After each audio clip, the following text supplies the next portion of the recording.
All right. Good evening. Welcome to another episode of the Black Man's Roundtable. I am your host, Rodney Butler. And I'm Kevin Evans, the co-host. All right, great. Good to see you, Kevin. Hey, look, we got a big show tonight, a good show tonight, and we are going to be talking with Dr. Cemond Robinzine, and he is the area superintendent of schools, and he's going to share a lot of great information with us tonight, and we're looking very, very forward to his commentary. Real quick, before I get started, though, I want to just send out a reminder. We did it for the last show of 2023 that we are going to be doing this format, but we're also going to continue to do our live on location format that you've become used to and come to have loved. So that is not gone, but we are doing this format like this so we can also reach as many people as possible, as far as good people who have a lot to say about, about what we're doing on the Black Man's Roundtable. So it's not gone, but it's just another format. That being said, I want to introduce you to Dr. Cemond Robinson. And as I said, he's an area superintendent, and I want for Dr. Robinson at this time, go ahead and tell us a little bit about yourself and your background. All right. Good evening. I'm glad to be here, Rod and Kevin. I'm Cemond Robinzine, assistant superintendent for Henry County Schools. And just a little bit about me. I started my career in the DeKalb County Schools. This is my 27th career, and I'm just excited. I've been a journeyman, a teacher, school improvement specialist, assistant principal, and currently assistant superintendent. So, and just a little bit about it. I come from a line of educators, and my wife is an educator, my mother, my sister, cousin. So that's my journey has been that 27 years of experience. I really got a real love of teaching from my mom, who really started off serving kids. I'm a native of Atlanta as well. Went to Tri-Cities High School, grew up in East Point. And so my mom started teaching for our native Atlantans out there, really in Techwood home before the Olympics. So I really began understanding the need and understand empathy for others and really serving the community and kids in need. So my day-to-day, I really serve 12 schools in the northern end of Henry County, where I'm really excited about it. And we're really excited about things that are going on in our community. And really, I'm excited about tonight about expanding really about the book we have here now that I have the keys, and about the journey that new leaders take and some ins and outs, but just explaining more about the educational system and how we can better it for our children. Great. Absolutely, Cemond. I appreciate that. And but before we go on, Kevin, I know you got the next question. I'm going to just repeat a little bit that the name of the book and that's what we're mainly here for tonight, is Dr. Cemond's, Dr. Robinzine's book, which is called Now That You Have the Keys, Surviving Your First Year as a Principal. All right, Kevin, you got it. All right, thank you. Dr. Robinzine, what was your inspiration for the book? Great question. So it's a real interesting story because like I said, I'm a assistant superintendent, former principal, not really the author. So part of my job is to introduce new principals to their staffs. And so one evening, I was introducing the principal to his staff, and the new principal and I were walking back to his office. And there was a young lady following me and the principal back to the office. She was standing behind me. And as we entered into the foyer area going into his office, she stepped by me and said, "Write the book." And I turned around, the young lady was a parapro. So, and not to say, but in our system, the parapro is the teacher assistant, and I never met her. And so I came, she said, "Yeah, write the book," and I'm done. And I kind of, I grew up in a Southern church environment, been here United Methodist. So I turned to her and said, "Are you an intercessory prayer warrior?" And she said, "Yes." And so I said, from that point, I understood the assignment. So I basically this was placed in my heart there, and I was stretched in the area that I haven't really been stretched in because of art. I really never thought about writing a book.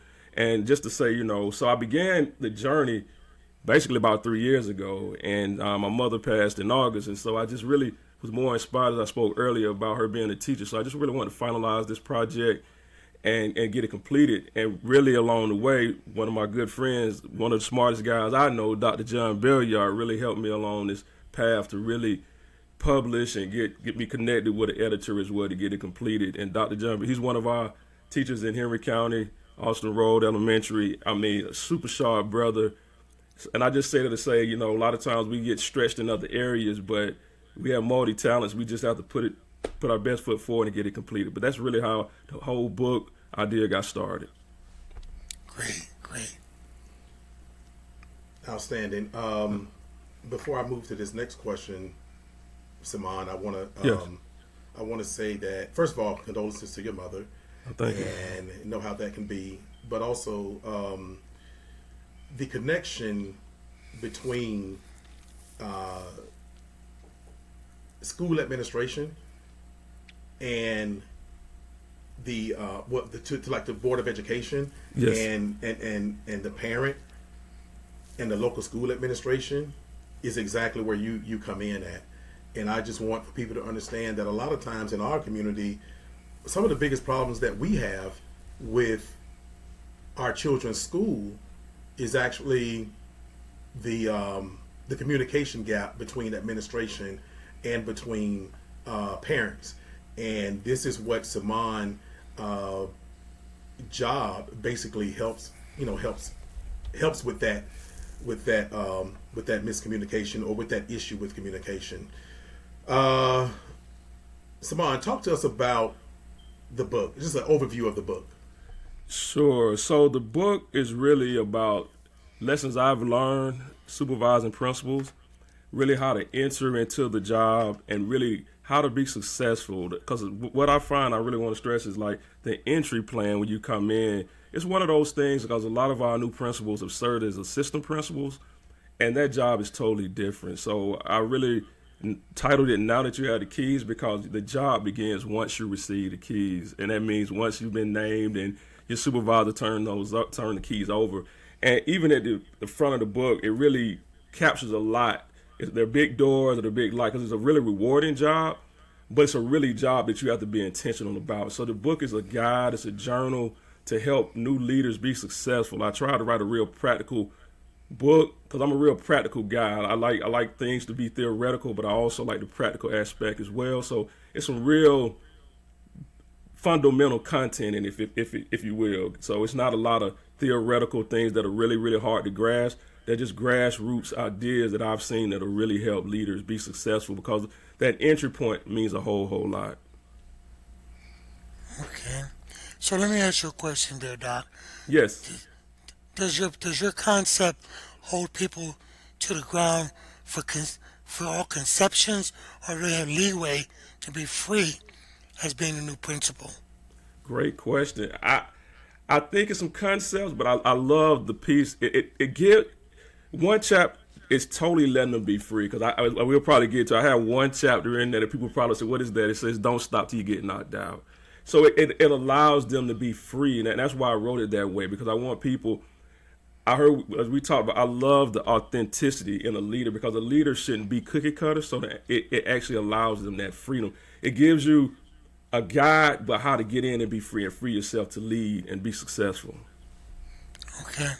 Because one of the big things that's going on now is they're snatching books out of our libraries. Yeah. So we can't teach our kids what we know to be the truth about our history. Does this book show you or guide you how to stay real to the word, as opposed to taking away from us what we're trying to teach our kids?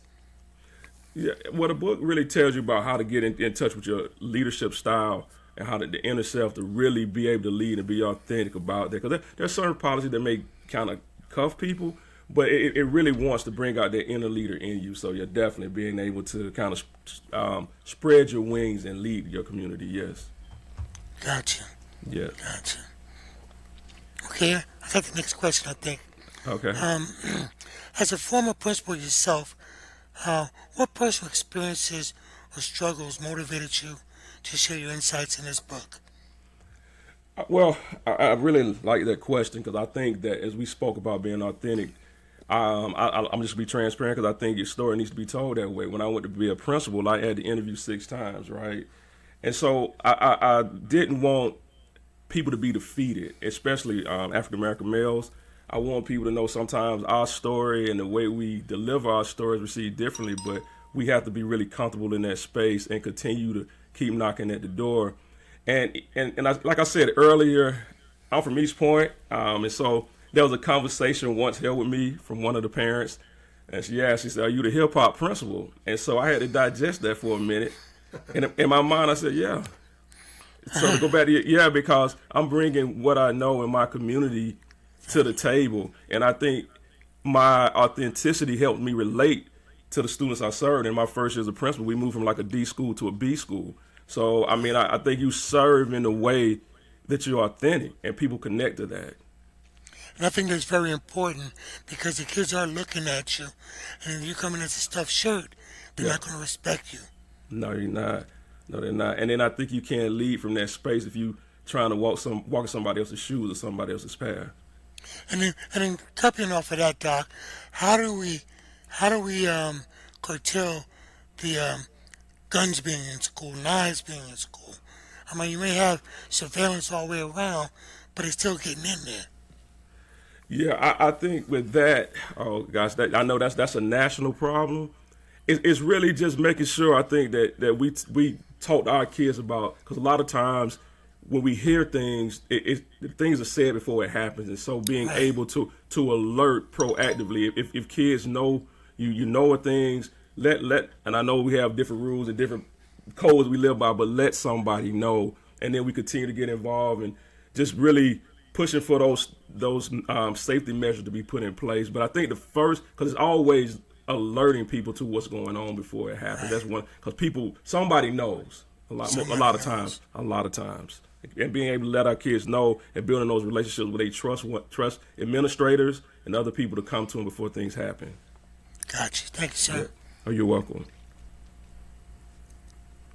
Okay, that was a lot, and that was good. Okay. Well, thank you. That was.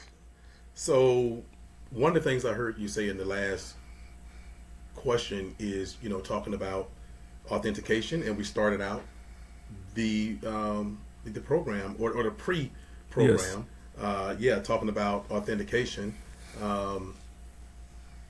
It's not on mic; it was off mic, and I felt quickly how much being authentic meant to you. Yes. And that last answer kind of showed that a lot.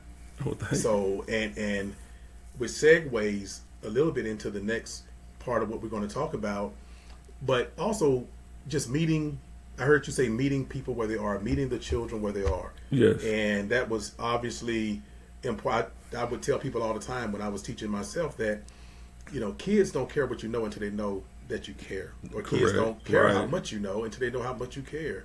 Right. And it's a little bit opposite from adults, right? And so, and I think that is your authenticity. Yes. And that notion of caring about the children is how you was able to so quickly get from that, what was it, D school to B school. Yes. Yeah. Go ahead, Cemond. I think you want to say a little bit about that before we get to the next question. It's cool. Oh yeah. Well, just the authenticity is just my dad. I know he's out of just seeing the model that he set for me. And always being connected to who you are. And people, just walking your path is really, really important. So yeah, I think authenticity is just, I think that's sometimes lacking. And when you're in that space, it begins to, you see so many, because my job serves as 1 foot in and 1 foot out. And I think as part of the book, that's kind of the message that I want to do, especially our males who go into that field, don't lose who you are. So when you go in, you are enough. I'll put it that way. You are enough. Absolutely. Yeah. Okay. What do you want your readers to take away after reading this book? Oh, that's a great question, Rod. And what I wanted them to take away is a unorthodox, a non-traditional type way to receive information. But I also wanted them to begin in its simplest form. I'm a golfer, so I'm a logical guy. I wanted them to take away resilience. I wanted them to take away that we talked about it earlier, that kids come first and bureaucracy is second. And I know there's a place for it, but and then also I'd be remiss if I didn't say it, be courageous. And also, secondly, when you walk into a building, know what you believe. Because if you don't, somebody else will give you their beliefs. Yeah, yeah. And so when you say know what you believe, when right, you walk into the building, yes. Can you expound on that just a little bit? Yeah, sure. So when we have a term a lot of times in education, belief in all kids, and that really means and so I think sometimes you have to understand, a great example, if a teacher in the building or someone is not really meeting their standards, and you know that as a leader in the building, then it's something having the book as well says, are you going to kick the can or are you going to hold them accountable? Because your beliefs, when you said that, hey, I believe in all kids, and because ideally you want every classroom in your school building to be one where we don't have to have a summer where people want to select the best teacher. You want a building full of best teachers. So how are you going to go about dealing with the worst in the building? You're only as good as your worst teacher. So if you really believe that in all kids, you wouldn't pass the buck when you go by a classroom or something, or you know something is not right. You'll go ahead and hold people accountable and ensure that you're doing the things to make sure that the experience for all kids in the building is a good experience for them, learning experience. Got it. Gotcha. Okay. Yeah. All right, Kevin. Okay. All right. Okay, Doc. Yeah. How do you see this book impacting its readers? I think a couple of my buddies have read it, and I think it crosses even education, because even my father, when he read it, he said, he was saying, Cemond, this is something that you could just cross over. It's basic leadership. So I think it would be able to sharpen the leadership sword, be able to look at things in a sequential method where people can come in and make decisions based on just good decision making, or being able to build their leadership capacity, just fundamentals. Kind of, I don't know if you all have ever seen the Ben Hogan's book, The 5 Fundamentals. It's kind of something basic like that, just fundamentals of leadership, school leadership. Gotcha. Yeah, simple, yeah. Gotcha. Yeah. Right. Okay, well, before we move on to that one, Kevin, do you see, Cemond, where, talk a little bit about how the book will not only impact people who are educators or people who are looking to be educators, yes, but talk a little bit about how, and even the young people, even students who may, pick up this book. But okay. let's start with how do you think the book will impact potential educators? Oh, great question. So I think it impacts potential educators. Well, in the book, the last chapter is your legacy, right? So I always try to think with the end in mind. So I think it would give them a roadmap to kind of begin, how do I want to end? And I may veer off a little bit, but I think as a leader, I always tell my new principals, you're on the clock, because time you get the keys, it begins. A principal year is almost like, I hate to say it, they're short. 1 year for a principal, like 7 years, because all the things you encounter. And it's an experience or a club you just have to be in. So I think it will give them practical lessons. I have a chapter in there about courageous leadership, and there's short chapters that you can read. And I know I said it earlier, but the one that's really stuck out, because my buddy in the gym would tell me all the time, he said, you were really on this Muhammad Ali kick for about a year. And so I took it. It's called Don't Stop Till You Get Knocked Out. And so the story is, I had a secretary, and I would come in and she would talk, and she'd get down and say, hey, you can't stop till you get knocked down. And she was like, Doc, what do you mean by that?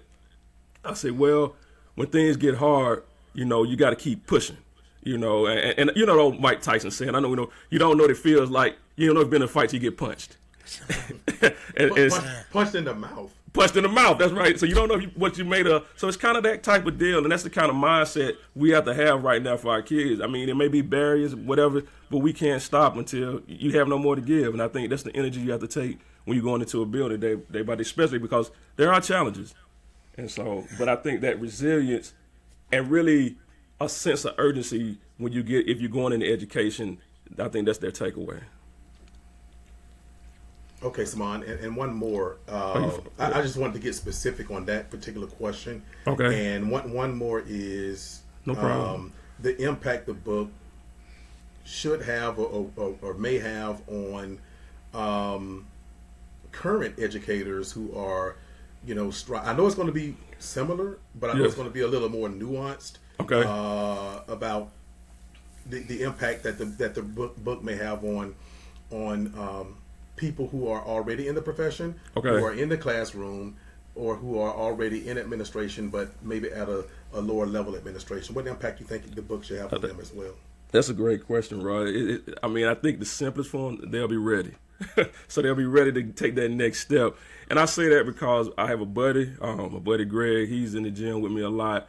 We get in about 5, so we talk. And when he purchased the book, he said, "Doc," he said, "this is a class."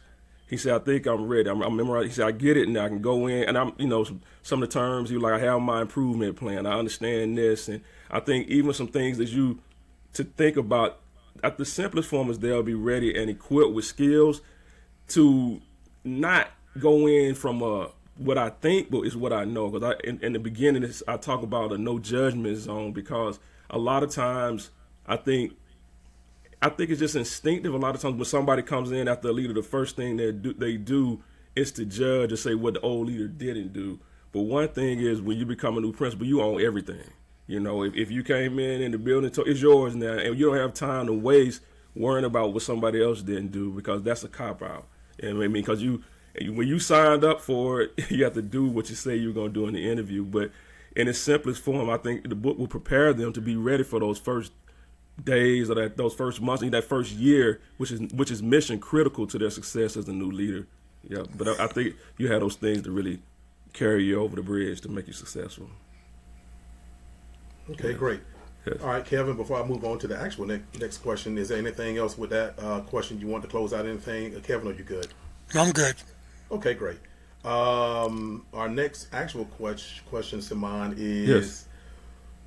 what skills do you think a new school leader needs to possess to be an effective leader?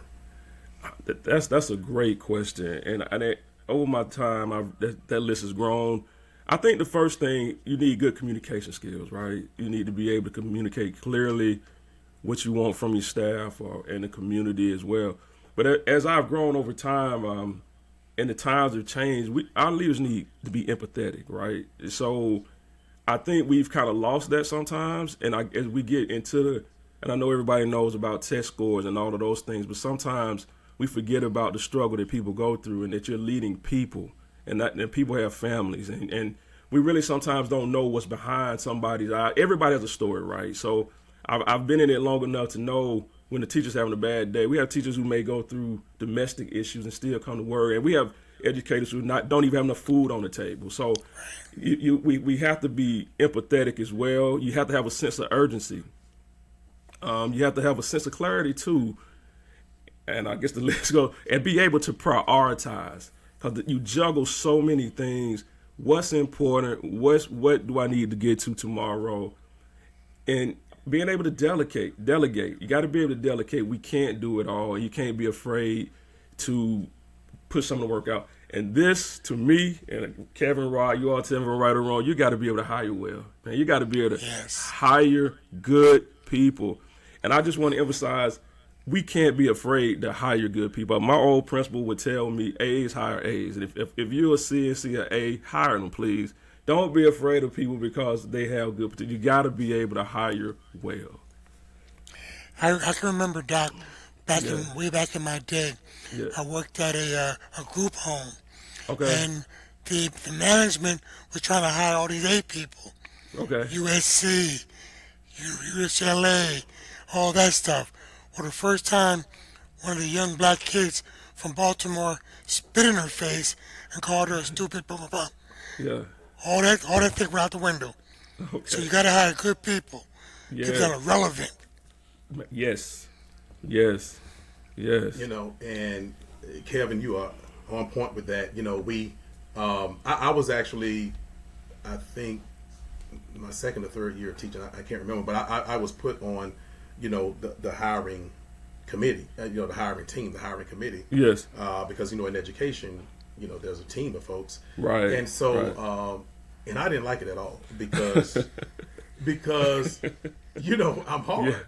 Yeah. And it's like everybody liked the person.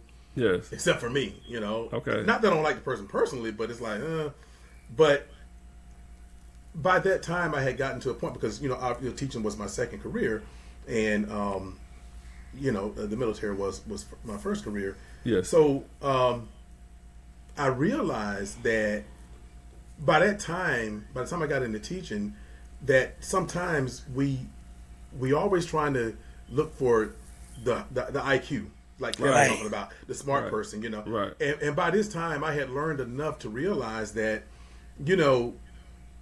always looking for a high IQ may not be the best thing. I strive for looking for the highest EQ. Okay, Oh, I like that. Yes. Absolutely. I wanted Yep. people that understood, especially with education, Yes. that their emotional intelligence was more important to me, than their intellectual intelligence. And so I think that oftentimes with education, that's what we feel. We feel, okay, the smartest person. And so we had people to come in. They were well prepared. They knew everything. They were well rehearsed.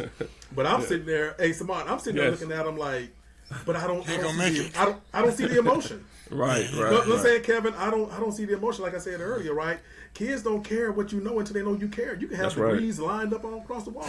They don't care, Right. And so a lot of times, I enjoyed the experience of being on an educational, hiring panel, a hiring committee. But I it's one of the things that I didn't like. I didn't really tell anyone. I just kept it moving, because I know why they had me there, But it's but for that reason, like Kevin was talking about, and something else you talked about, we have to understand, because at the end, Cemond, I know I didn't, we didn't talk about this, but in the end, I want you to talk after we finish the questioning directly to parents. It's directly to the public. And tell them anything that you want for them to know. So I'm telling you now, so you can think about it just a little bit. Okay, all right. Because many of the people, probably most of the people that we going to have listening live and going to have listening to the recorded version of this, they are not educators. They are not. Okay. But what they want to know is how can their children benefit from this conversation. But before we move to the next question, is you kind of alluded to it. People have to understand educators are people too. Correct. And we have to think back when we were students. We would see our teacher in the supermarket or as we say down south, the grocery store. And you don't see them as people, right? Right. You see them as somebody totally like they actually eat, they actually shop, they actually have a life, and you talked about a little bit earlier that they are people. Yes. That these educators are people too. They have problems at home. They have a lot of them cannot make ends meet. Right. And we have to understand that they are not immune to some of the same personal and private problems that we have as well. Right. You want to say anything about that, Cemond? We'll move to the next. Oh, sure. I'm pretty sure. My kids, Isaiah, Marissa, and Josh. I have 3, so they've lived this life too. So I've been, I guess, an administrator since '07. So I know my kids probably being a principal's kid and things like that is different for them. And I've lived an educator's child life my whole life. So you're not immune to it, and it's a real.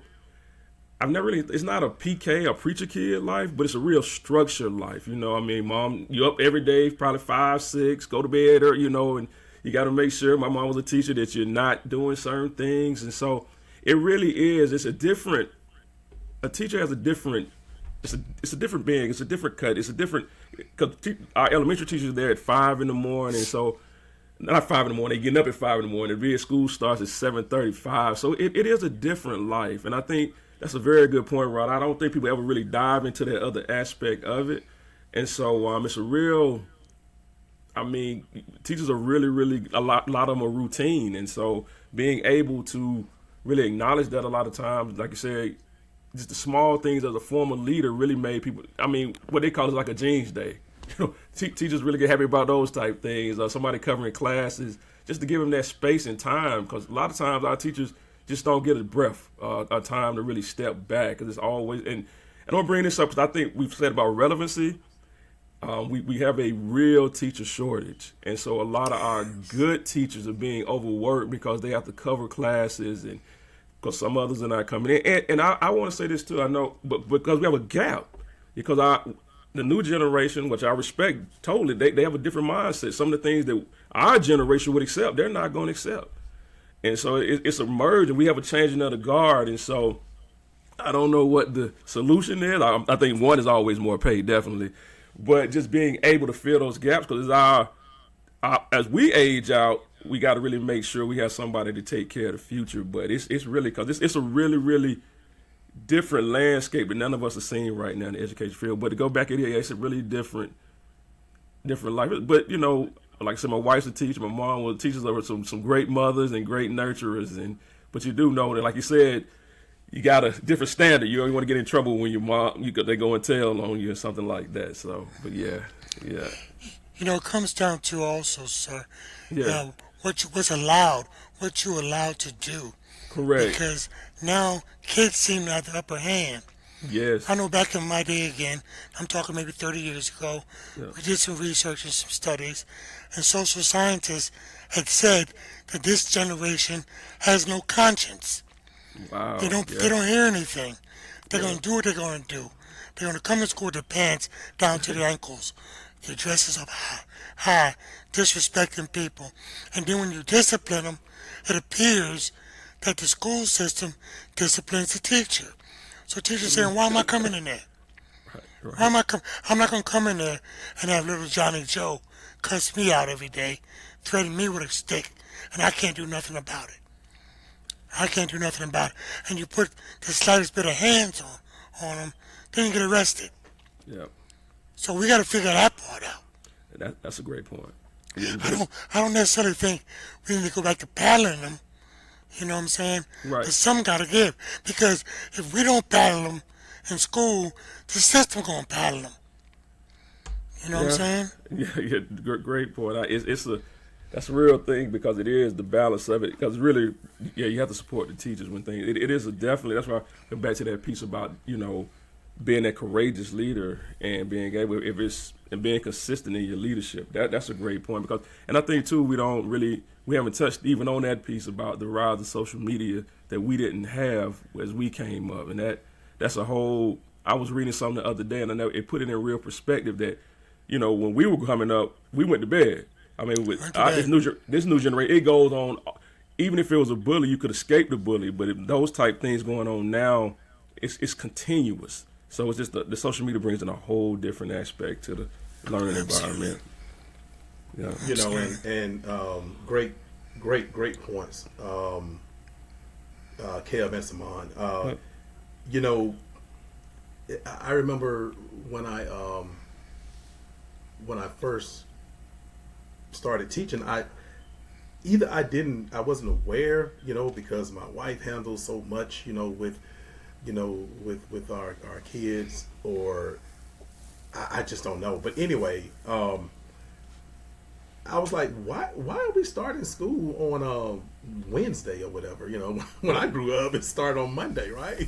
I mean, the first day of the week. I mean, just in case, I went to some kind of different school system, but it started on Monday. And I always remember school starting on Monday, and I'm like, why are we starting on Wednesday? It was like, so the kids will get adjusted and they will, whatever, and so it's like, what are they working somewhere? It's like, what are they getting adjusted to? Because the first day of school, I didn't care whether it started on a Monday or a Friday. Right. I was going to be tired the rest of the week because I was going to be up. No matter the first day of school, if it started on Wednesday, I was going to be up all night on Tuesday. Just right. With the excitement of going back to school. So but I understand that we do have we have to adapt and change with with the change in generations, and it's just the way that it is. And so, but one thing, as you guys was talking, and Kevin said a few points that I thought that I could maybe add to a little bit. And since this is the Black Man's Roundtable, we're talking about education, yes, because we know that education is very, very important to our community, and it's very important to black men specifically. And so, in fact, one of the things that I talk about, people would ask me, what is one of the things that you remember the most, or had the biggest impact, or not impact, but that you kind of just remember, like I'll never forget, when you were teaching. And of course, I purposely chose to teach, in the southwest part, of Atlanta. Oh wow! I'll just put it that way. Okay. Yeah. And so, the demographics of that, that it's a very economically challenging place to teach. But what I would tell you is that, I tell people, one of the things I remember the most, or just kind of took me by surprise, and I call myself being somebody who is, there in the community, with the community, and so forth. But it was actually how gentle these young men were with their children, and pants almost down to their knees. Right. But when they picked those kids up from school, it just always impressed me on how easily they would get down on one knee, to greet their children, and hug their children, to pick them up from school and that kind of thing. So, so when Kevin said something, I just want people to know that, the days of putting your hands on your kids, those days are gone, right? and teachers, can't be a party, a mandatory, what's the word I'm looking for? Mandated reporters. Mandated reporters. I'm getting out of it a little bit. Okay. I'm forgetting a little bit. I got you, Ron. I got you. Yeah, I got you. Yeah, they're mandated reporters, and so they can't even, almost have to close their ears to even hear that kind of stuff. But what I bring that up to let people know this is, at the end of the day, I'm one who's a little glad that we going away from putting our hands on our kids, because for so many we do it for the wrong reasons. And one of the reasons that I want to specifically say to anybody, and that is that you cannot beat you out of your children. So just you cannot do it, no matter how much you need to sit down, you need to talk with them, but you cannot beat you out of your children. Kev, I think you got the next one. Yeah, I totally agree with what you're saying, Rodney, and that's where community outreach is going to come into play, because you're right. Those kids are coming to school angry because they had an angry night at the house. They woke up hungry, you know what I'm saying? And they go through the whole school day with nothing to eat, and fear to go back home again. Okay, my next question. Kevin, let me stop you right there. It brings me back, like you said, these kids, they come to school already first thing in the morning with so many things on their in their backpacks, and not just the books and stuff, right? But I also want to bring up too, that we had that guy, the young man that shot up, I think it was a school, and his mother, I think it was today or yesterday, she got convicted on all counts. So so parents need to understand that the system, like Kevin is saying, the system is coming down on parents' responsibilities. So let's just keep that in mind. I think the father goes on trial next month, and my guess would be he's going to reach the same fate as the mother. So it's pretty much a dead ringer. Yep. So right. Appreciate it, Kevin. No problem. Here you go, Doc. Okay. What barriers did you face while writing this book? That's a great question, and I think really one of the barriers was being stretched in the area that I'm not familiar with, right? And so I'm not an author by first trade, so being able to really go into another area and be able to really stick to a project I wasn't familiar with and really reach deep down and start really putting things on paper and just I think summing up a lot of what we talked about, being able to put me more in the book and not what I've learned. I mean, not a school type book, but being able, and I don't want to just keep using the word, but being able to put me into it on how I saw it instead of a lot of theory. I just wanted to be able to say, hey, this is how I see it. I'm gonna make it plain, and so people can get it. And then the other barrier, and I take everything as a life lesson as I get older, because I was like, I was really stretched to see, like, hey, when like I said earlier about how the young lady told me about the to write the book. It's really about obedience too, right? And we got to grow in our faith walk. So this is something, if I believe and I've heard this, then being able to carry it out and being able, because if she told me and I'm a believer, then somebody needs to read this and hear this and put your story out. And I think that's also that too, being as an educator and as a former, sometimes I think educators are so humble, we begin to get in the profession that's so disciplined that we lose our creativity.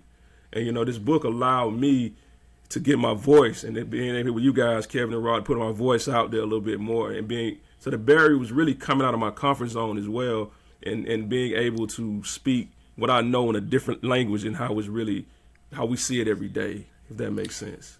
Yeah, it does. And I think that the fact that you are not a writer by trade, Right. It expands your authenticity, because you came from the heart when you wrote this stuff. Well, You know I what I'm appreciate saying? that. Yes. Yeah, you didn't rely on theory and all the books that you read 20 years ago. Right. You came right from the kitchen table and wrote this book.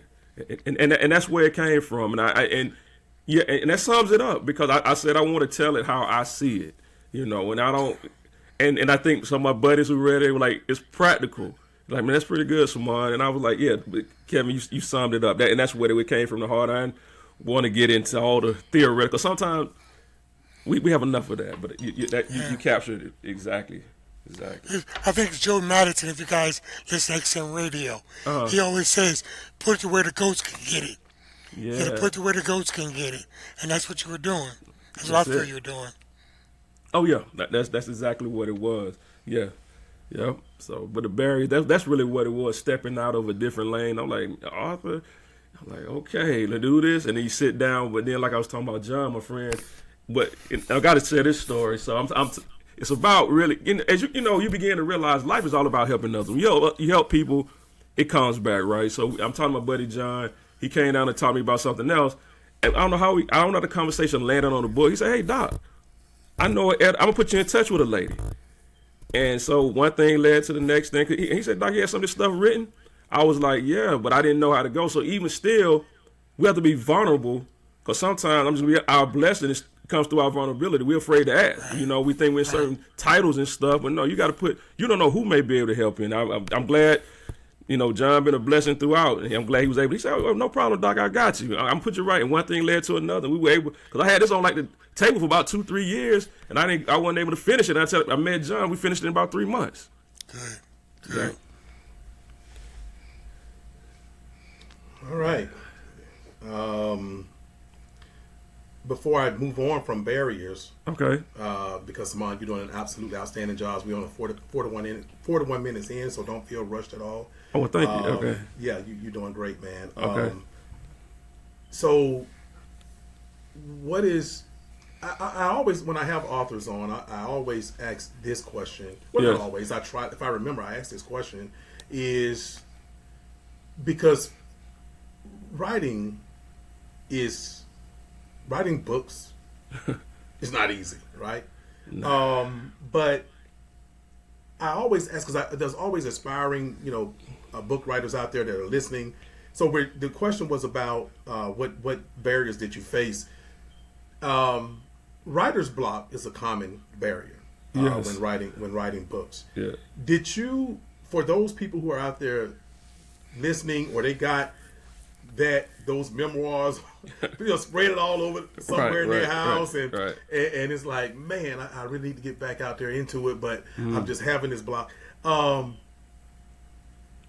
Did you experience writer's block, and if you did, what did you do to kind of get back on the horse and start back writing with this book? Great question, Rob. I definitely did, but I got to say, my wife is a huge inspiration to keep pushing me. Now, she's one. You got to get up and keep going. Hey, but I think sometimes you just got to pause and either being able to just jot those thoughts down. And that was one thing I began to just put it together, and being able to. I think Kevin said it earlier. Just put the pen to the paper with how you feel. Stop. Don't worry about how it's going to be perceived or what others think. Right. Just roll with it, and then because there's somebody out there for everything. So I just look at as a musician. Musician done record, film, write it, so they get in and focus on the music a lot of times. So I think if you focus on, if you're having that writer's block, go ahead and just brainstorm. Record your ideas, get you a phone, record, speak it in, or get you a notepad, have it all the time, where you can just jot down those notes and then begin to come back to put it together, or get somebody to put eyes on it and you can get revisions. But I think just stay in a constant state of brainstorming and I'm not saying people don't, but take off the layers and just let it flow, And I even ask yourself, I've been reading the book about the inner things. What are your barriers? Begin to question yourself. What deep down, what is holding me back? And hopefully we should be able to answer, but being able, what if I am, my purpose and what's holding me back from a sense of urgency, and what is it? Maybe that block comes when you just need some time with yourself a lot of times, to be able to really hear your inner thoughts clearly, because sometimes there's noise all around us, and so we can't hear clearly from the inside. So, maybe just getting that real space and peace, and then just whatever avenue it is, just putting it, no thought is too small. So being able to gather that and put it down in some kind of avenue and then putting it together, and if you need it to come together, then, that was just my thoughts. Great. No, thank you. Okay, you're a busy man, have a lot going on. Yeah. But I have to kind of ask this question. Sure. What are your next steps or any upcoming projects you have in Cemond? Hey, great question, Rod. So my wife and I, we definitely have a consulting company, the Robinzine Group. So really being able to get out and assist others. We help with your educational needs, professional development, interviewing, because a lot of times we have people aspiring to go to get different jobs. We talked about barriers. Some aspiring principals may have barriers. They can't just get through the interview table. So really being able to assist those individuals and preparing them for the next step, because hopefully, if everything goes okay, I'll probably be leaving the profession in about 2 years. So I'm really just trying to line myself up to get in probably really launching our consulting company, getting it really going, the Robinzine Group, and you can check us out at robinzinegroup.com. But just being able to do that, and just, I don't know if another book is on the horizon, but really just being able almost to even break down this book here and doing some PD around it, but really helping to launch a new generation of leaders off into our schools. And I think that's really important. Yes. Okay. All right. Kevin, close us out on the questions. Okay. Great. Thank you, Ron. Okay, Doc, number one big question. Okay. Where can we get the book? Where can we purchase it? Right now, the book is on Amazon. You can go to Amazon.com, and the book is $15. Now that you have the keys, it's a journal. We should have it also on the site pretty soon, the robinzinegroup.com. But right now, it's available on Amazon. Check us out, please. I think it's just not limited to education. It's just sound leadership, a good, easy read. Yes. Now that you have the keys. Okay. Are there any, do you have any pre-signed copies or? Yeah, I got a couple, but I can get some out to you. If you're Kevin, I can get them out to you. I have talking about, yeah, well, I don't know, the Amazon that you do pre-signed? And I don't know, but I'll give it. Amazon. No, I have any pre-signed available right now. Yeah, pre-signed. Okay, Yep. Great. Yep. Well, I got to get a pre-signed copy. So okay, I'll definitely get that to you. We're getting that out to you. And Kevin, I'll make sure you get it as well. Yeah. But look, man, congratulations on the book. Yes. Congratulations on what you are doing. In the space of education. Thank you. I think that, correct me if I'm wrong, I think we have less than 0.5% of black men who are in education in the United States. Yep. And so we have to understand, look, race doesn't make you a good educator or a bad educator, Right. or anything like that. But at the end of the day, you know, we have to understand that we want, you know, we want people who look like us, right? We have to sometimes we have to see the change we want to be. Right. But you know, we can't expect to keep, you know, sending, you know, our children, you know, out in the world for everybody else to educate them, you know, but us. But we also, as a group of people, have to lift up, you know, our educators. Right. And I remember, you know, not so long ago, let me just put it that way, it was that, you know, and all of us was born in the 1900s, right? So we know what's happening, right? We didn't just get here. And so I remember when, you know, teachers at church, man, you know, you call out a teacher at church, everybody would get up on their feet, you know. Oh yeah. Just like they would for, you know, for military members and others, right? And so we have to, our community, we have to get back to those days of doing that, because, you know, and we do need more, you know, men, you know, definitely more than less than 0.5% out in education, you know. Right. So I appreciate what you're doing. I appreciate Thank you. absolutely, man. And look, it is very difficult work. I told a couple of people who maybe even be listening tonight. So I was going to get my tags for my car. Okay. And so on one of my cars, you know, I had my military, you know, tags. So Yeah. I was going to get the educator's tag. This is when I was teaching. Okay. Okay. And so the lady behind at the DMV, you know, she knew that I had this other military tag, and she says, wow. She says, you went from one battlefield to the other one, to the next. And I said, you know what? I never thought of it that way. Right. But that's how difficult teaching is. Man. It is. It's really Tough work. really a battlefield. You are battling all kinds of people, and I thought that was so clever that she said that, and I told her, hey, it belongs to me now. And so I respect and appreciate it. With everything that's going on. So look, Dr. Cemond, Yes. Robinzine, man, I appreciate everything.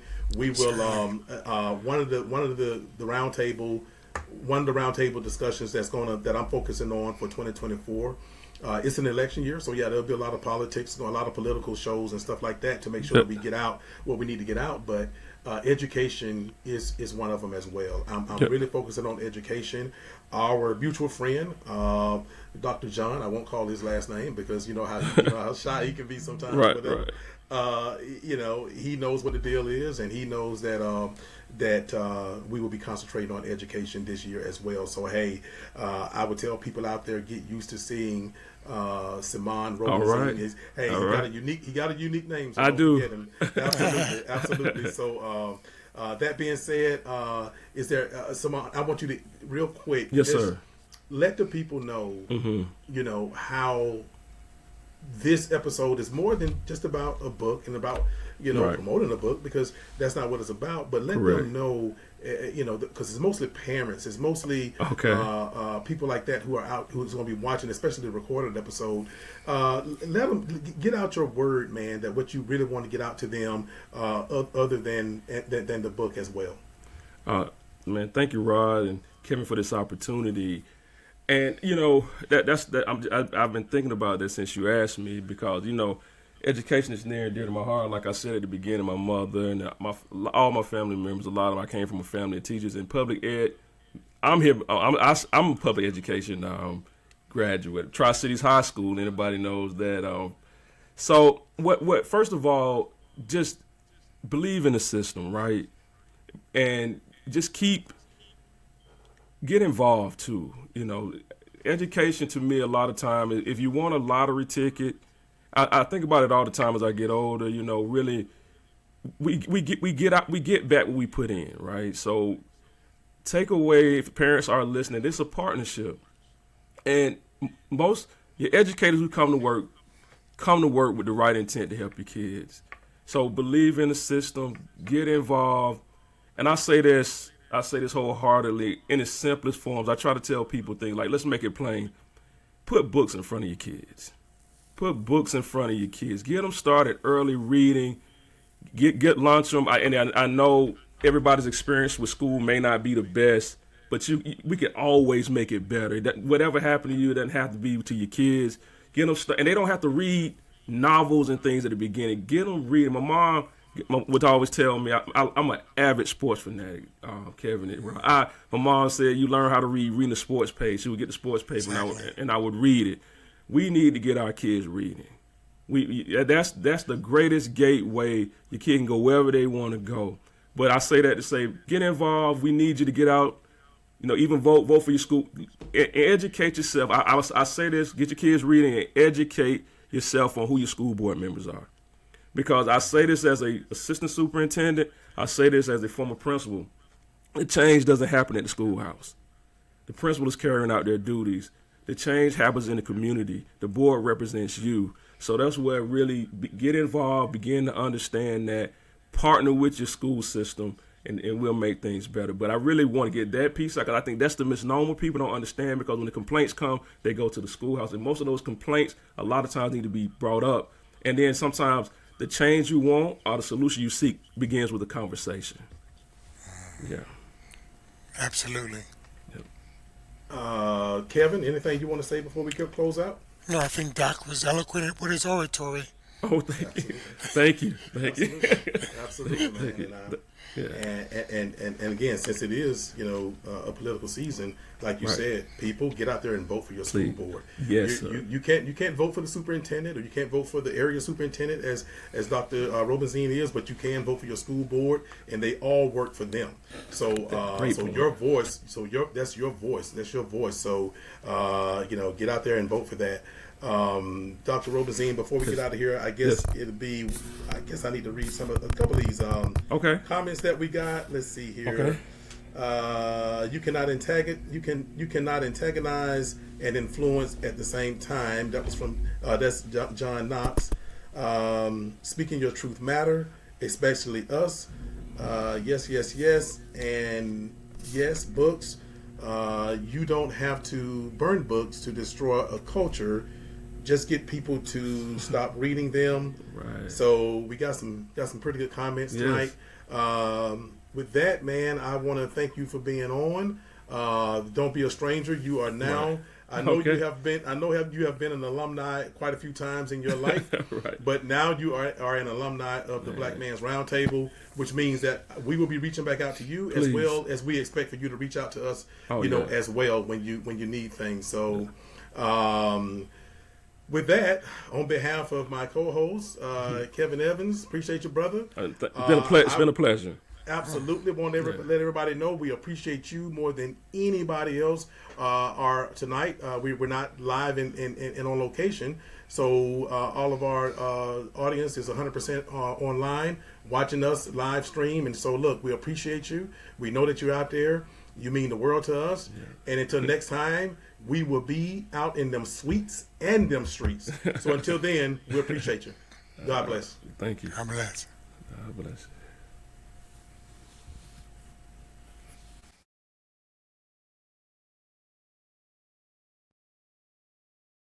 Don't forget to check us out on Spotify or wherever you get your podcasts. Do you have show ideas or want to be on the show? Shoot us an email at blackmansroundtable@gmail.com.